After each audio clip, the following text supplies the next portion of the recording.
Дәртмен гомеренең соңгы көннәре, соңгы еллары бик авыр шартларда уза. 1918 елда Совет хакимияте Оренбург шәһәрендә туплангач,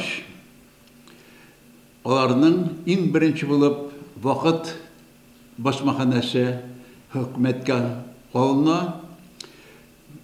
Вакыт һәм Шура Вакыт газетасы белән Шура журналлары ябыла.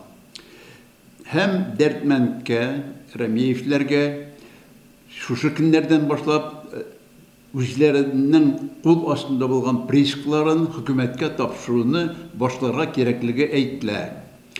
Шушы хәбәрләрне алгач, Дәртмәнд хатыны Мәхүб Җамал белән һәм өлкән улы Искәндәр белән Орск шәһәренә китәргә мәҗбүр була. Чөнки аларның бөтен приискалары Орск һәм Верхнеуральск яшьләрендә тупланган. 1918 елның җәен Дәртмәнд хәзерге Чиләбе өлкәсендәге Балкан авылында җәйне үткәрәләр Искәндәр белән. Алар шушы тирәдәге 5-6 приисканы әзерләп һәм эшчеләр белән алыш-бирешләрне тәмамлап, приискаларны әзерләп тапшырып бетергә тиеш булалар. Нәкъ шушы вакытта аларның гражданнар сугышында катнашкан ике улларының берсе, кичесе Мурат, 20 яшьлек Мурат, тиф авыруыннан якындагы госпитальләрнең берсендә вафат булганлыгы турында хәбәр алына. Ул тиф авыруыннан үлде дигән хәбәр килә.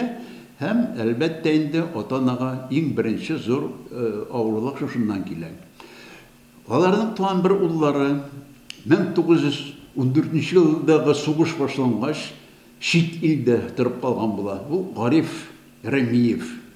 Гариф Закир улы Рәмиев. Һәм ул шуннан соң бер вакытта да иленә кайтып китә алмый. Ул инде гомерен чит илдә уздырып, башлыча Финляндиядә уздырып, Римдә 1971 елда вафат булган. Шул рәвешле бу вакытта аларның гаиләсе ярым таркалу хәлендә була. Оренбург шәһәрендә төп йортларында аларның кызлары Зәйнәп кала, кияүе язучы Ярулла Вәли белән һәм балалары белән. Башка балалары кайсы кая таралышкан балалар. Менә шушы бик авыр шартларда Дәртмәнднең гомере 1913 елдан алып 1921 елга хәтле менә шундый катлаулы авыр шартларда уза. Инде 1920 елның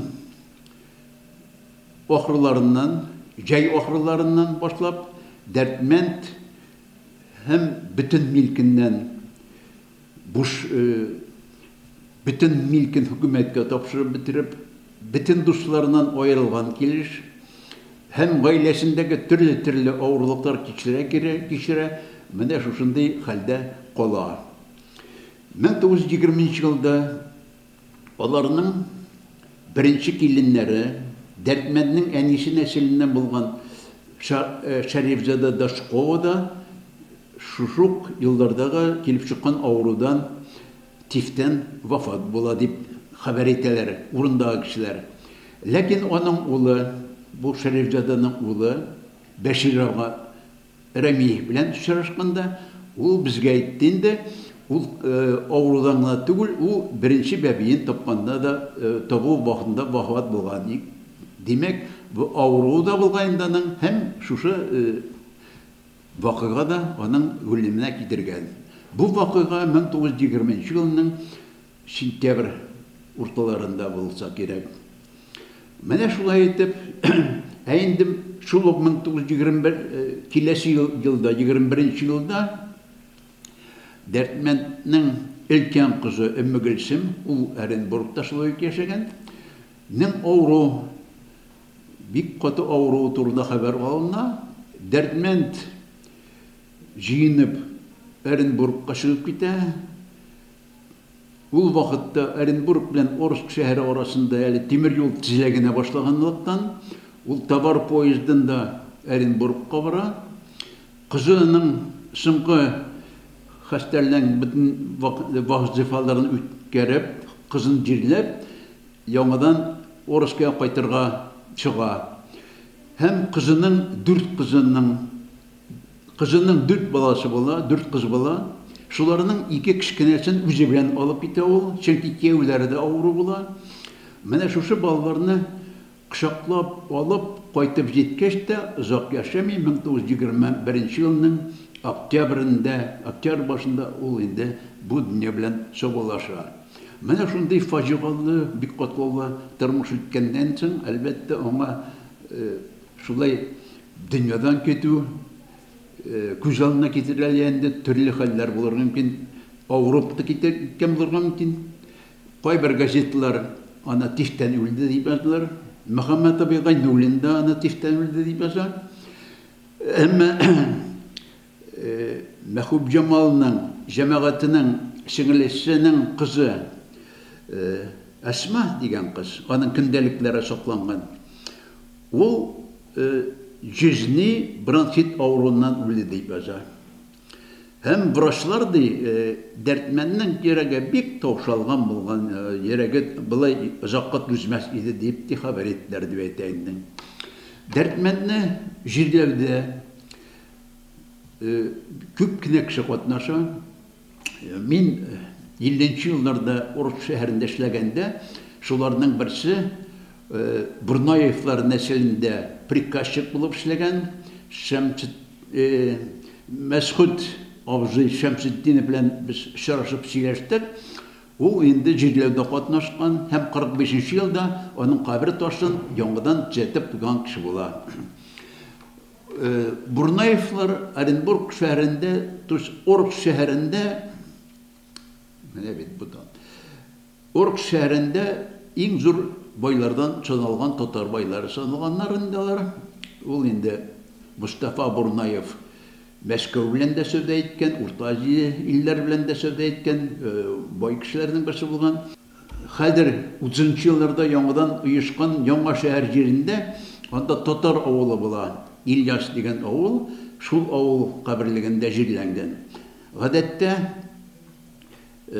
Орыс кешеләре, байраклары үз кешеләрен шушы Ильяс авылында җирләргә тырышканнар, чөнки Орсканың үзе бераз гына үзенең каберстаннары суларак җирдә, Урал елгасының ташыган елларында су астында калалар. Ильяс авылы үрдәрәк утыра. Ул инде Уралның икенче ягында һәм бераз гына калкулыкта утыра. Шуңа күрә Орскадагы байлар инде гадәттә үз кешеләрен шушы авыл җиренә күмәк торган булганнар. Һәм 1941 елда сугыш башлангач, менә шушы каберлек өстенә хәрби завод китереп утырттылар.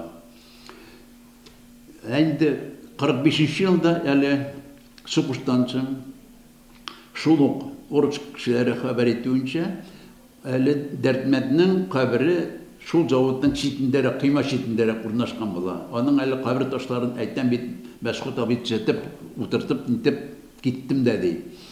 Инде тагында хәрби заводлар һаман киңәя тора бит инде бездә.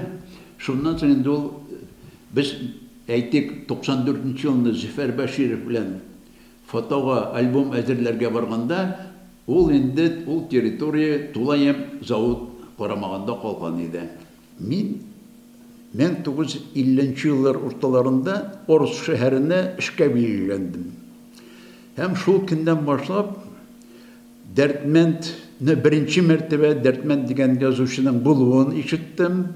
Һәм бик күп кенә Бурнаевлар нәселенә катнашкан кешеләрнең бик күп кешеләр белән аралашырга туры килде шул елларда.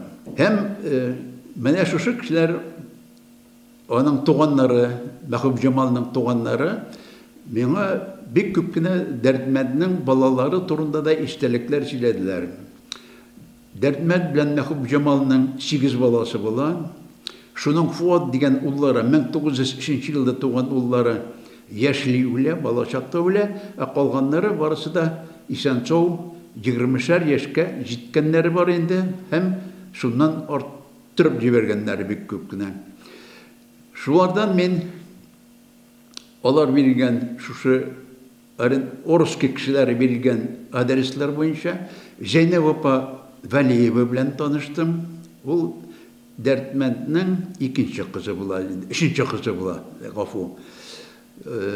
Аннары Бәшир абый белән таныштым. Бәшир Рәмиев Дәрдмәнднең беренче улы Искәндәрнең улы була бит инде ул, атаклы нәрсә дип әйтим инде, конструктор, радиоконструктор.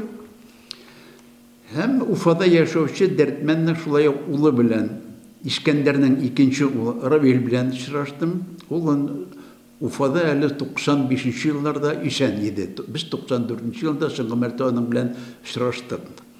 Менә шушы барысында туплап иткәндә мин Дәрдмәнднең 7 баласының да биографиясын әзме-күпме беләм.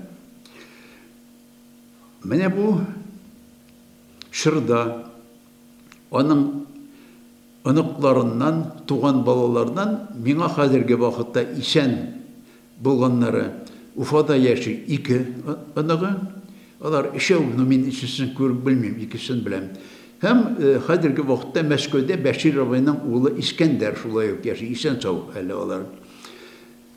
Инде Дәрдмәнднең абыйсы Шакирның кызы Камилә, Камиләнең ире безнең атаклы Садри Максуди, һәм шушы тыкымнан булган Гүнил ханым Пултар белән Төркиядә яши бит инде. Ул Аделя Айнаның кызы. Күп мәртәбәләр без очраштык. Уфада да, Казанда да булды инде ул.